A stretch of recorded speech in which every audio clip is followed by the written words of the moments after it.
Good morning all, CamelbackTrading.org coming to you this Friday morning, January 12th, looking at Window Traders market profile of the ES and the NQ.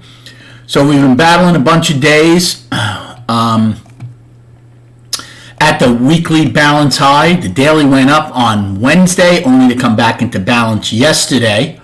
Spent the majority of our overnight right in M period, 15 wide over there. Remember, there's nothing to lean on inside of yesterday's range. We talked about that, okay, except K's high. Overnight high right now is slightly above that, so that's a very visual reference point come 9:30, right? To me, if that's the overnight high, that's a good risk reward short if it was to get up there to see if they front run both value high, the afternoon rally high, and the overnight high, okay? We do have PPI at 8:30. Again, it shouldn't be that much of a knee-jerk reaction since the CPI was already out on yesterday. NQ, pretty much the same thing inside of M's range. They had an afternoon rally high yesterday in K. Overnight did not get to it yet, as you can see.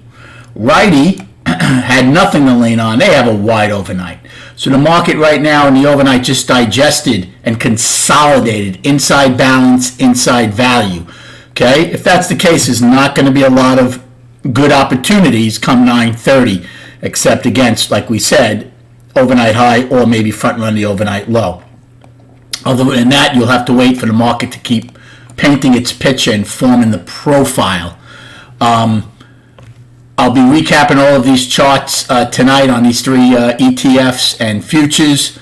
I mean, so again, to give you a game plan right now, the only one I would look at is, like I just said, the more desirable one might be against here. There's some real visual points here where you know you're out.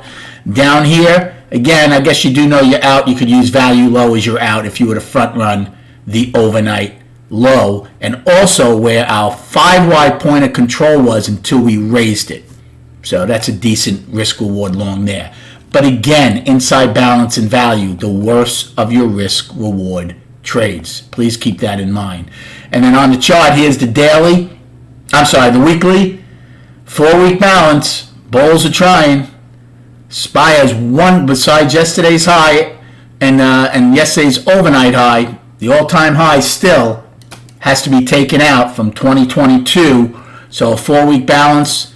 They don't want to keep failing up there for my money's worth. There's a lot to clean up there on ES with poor highs and such and overnight highs.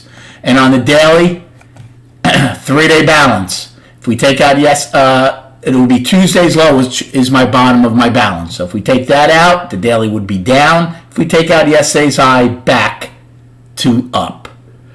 Good luck trading today. Thanks for likes and subscribing to this channel. And we'll recap the day and the week at 4 p.m.